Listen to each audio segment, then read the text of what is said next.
Okay, guys, so I've been working on a few things here. It helps to have all your pieces about, but I was really debating whether or not to do this as a biplane. And the reason is I want it to be really slow flying. One of the things about this type of control method is that it actually is very, very sensitive. Airplanes that are this light are generally very, very sensitive to center of gravity changes, which is what we're taking advantage of by controlling the aircraft this way. That brought me to a biplane, which is less sensitive to those things, and therefore will reduce the control sensitivity while maintaining really, really slow flight. So I have fine tuned the nose now to be, when it's together, the shape that I want and on the angles that I want and all this stuff and the diameter that I want. And it just barely fits my tray. It's much more scale in proportion relation to the airplane.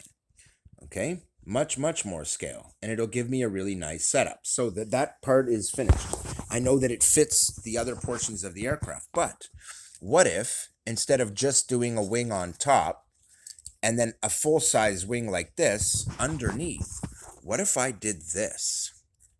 This is the right side winglet, and this is the left side winglet. And when the aircraft is complete, it'll look kind of like that, where it'll have a winglet like a jet tucked in underneath either side of it.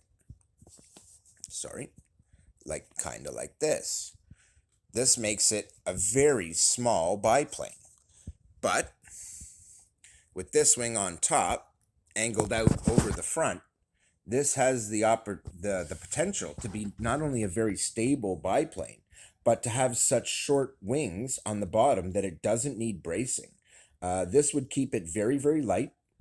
I will show you on the scale what the weight of these is, and consider that we already have a weight for the airplane with all the electronics of 15 grams.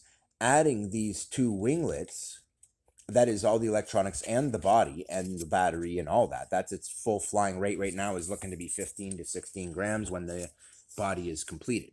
So let's see.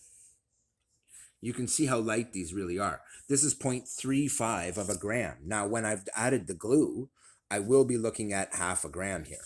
So this now goes from 4.8 grams, almost 4.9, to basically 5.4. Now, I was predicting a 5.5 gram weight for the body, and it looks like I'm going to be exactly precisely on point with my target again. And these are great little lift generating devices. If you really look, they have a lovely lift generating profile, guys. They are built this way because I cut them out of these foam cartons.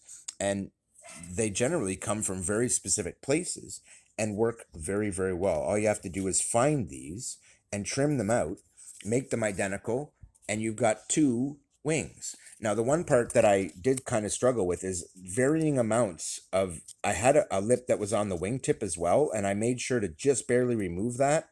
And look at that for a wing. That's a nice little wing shape. Uh, and this gives you a lot of room to mount it on the body. And what's neat about that is it mounts it off and just underneath. So they actually come out on this little angle, which is really sweet. They make really nice winglets. In addition, because one of these rails basically is on either side, I could do this the other way around and put these on the top and put that one on the bottom, but I don't want to do that. It's better to have the smaller wing be the lower wing and the larger wing be the upper wing. So that's what we're doing here. Only this is going to be kind of revolutionary for a biplane because these are using a modern high lift wing design on a biplane, but in a very small size that would normally be much too small to fly the plane. But that wing is more than enough lift to fly the airplane. So these are just extra lift generators and drag generators to help make sure it doesn't go too fast. That is going to be good. And with this amount of lift from these, and they're so light and placed where they're going to be placed, they're really going to help to lift the body. And these will allow for really slow flight. So this is just going to be a quick 5 minute.